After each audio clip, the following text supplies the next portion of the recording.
They don't make them like that anymore. That's typically a phrase used when talking about products. For example, products these days may be made cheaper, poorer, in a less reliable way than they used to in the past, aka not being made like they used to. But I feel there is more nuance to the phrase when it's used for describing people. We're not just saying that people nowadays are all shit, and back then they weren't shit. But I feel like it just describes those certain people who possessed an intangible quality that is no longer present in the people of today. Something that made them feel like a real product of that time and almost like a physical representation of it. People can't be made like that anymore because people now are being made to reflect today. Michael J. Fox is like a walking window into a different era of cinema, which held a different breed of actors. And again, I'm not saying it was a better or worse time, but only that it was a different time. Back in the old days, they had their faces of their generations. And in the era of black and white film, definitely not in its cast, but in its technology, it was dialogue like poetry and vocal performances that seem so odd to the modern ear. You want the moon?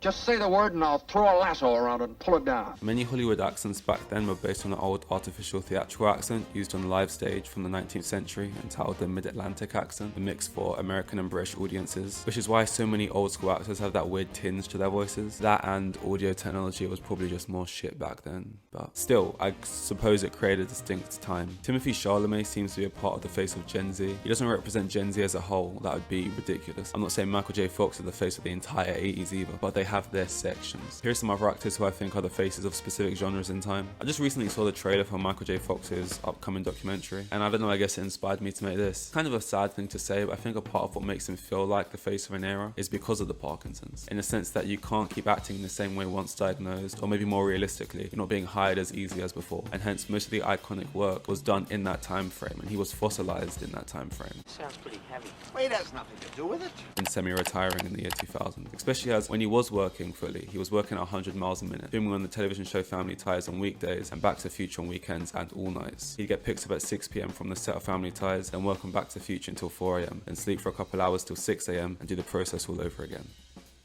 Fuck that, I barely woke up to do this. That being said, if someone wanted to pay me $1 million, I guess I could be tempted, but that's not the point. Fox's first reaction to the Back to the Future script was, I went like this, put it down his desk and said, I love it. Best thing I ever read. sometimes you'll take a script because, like any other job, you need to be paid, you need money. Fortunately, this was an example where stars aligned. The late 80s held Back to the Future 1, 2 and 3, Teen Wolf, Casualties of War, Secrets of Success and Family Ties, which he won a Golden Globe and 3 Emmys for. Unrelated, he was also the voice of Stuart Little in the late 90s, which is so sick. Fucking love Stuart Little. On top of that, he had so many more roles and Emmy nominations and wins past Family Ties, but late 80s Michael J. Fox is what we're really focusing on today. I recently made a video on loud acting, why smoking in films is cool, and Adam Driver's voice, so I guess I just like small interesting moments or unintentional quirks in performances of films and then talking about them. Michael J. Fox offers such a unique performance and very mimicable performances. I saw Michael J. Fox before the show, and he said, Spade, we're gonna stomp your ass, all right? We're gonna knock you back to a mid-season replacement. Don't look directly at me, avert your eyes.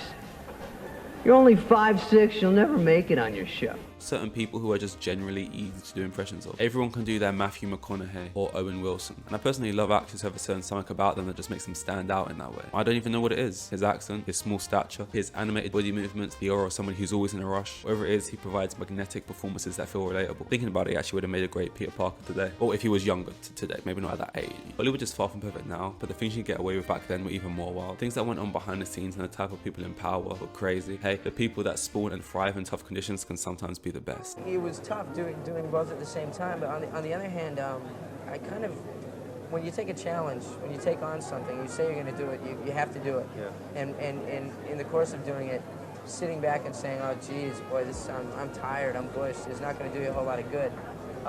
Second of all, when you have a job that you love, you know, you show up for work and you're excited about doing it and getting on with the business of doing it. And with me, that just happened twice a day.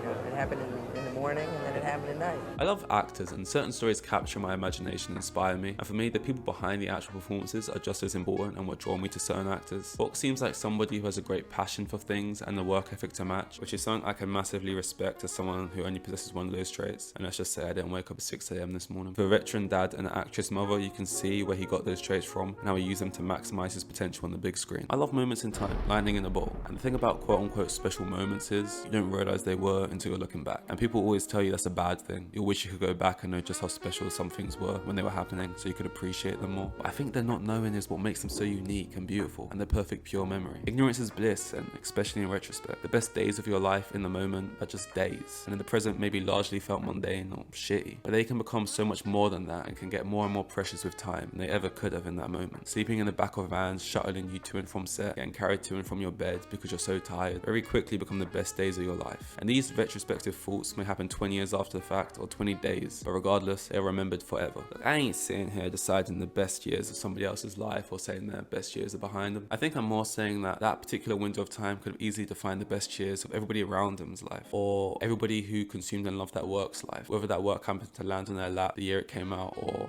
last year. That's what great actors can do, what great art can do. It's timeless. That being said, great actors and art is all over and is subjective. Passionate hard work is objective, and Michael J. Fox is objectively one of the most passionate hard workers in film. I don't really see a time in the present day or near future where you're going to have an actor working 20 hours, travel to work for 2 hours and sleep for 2 hours every day to do a show and a film that wasn't even going to be a certain success. I don't think most would be asked to be fair in the first place. To do that and to do it for characters that had so much life even though he was half asleep brings a testament to the performances, gives an idea of the landscape of Hollywood, gives an idea of the high demand for Fox's youthful exuberance at the time, and shows why he is and remains the face of that time.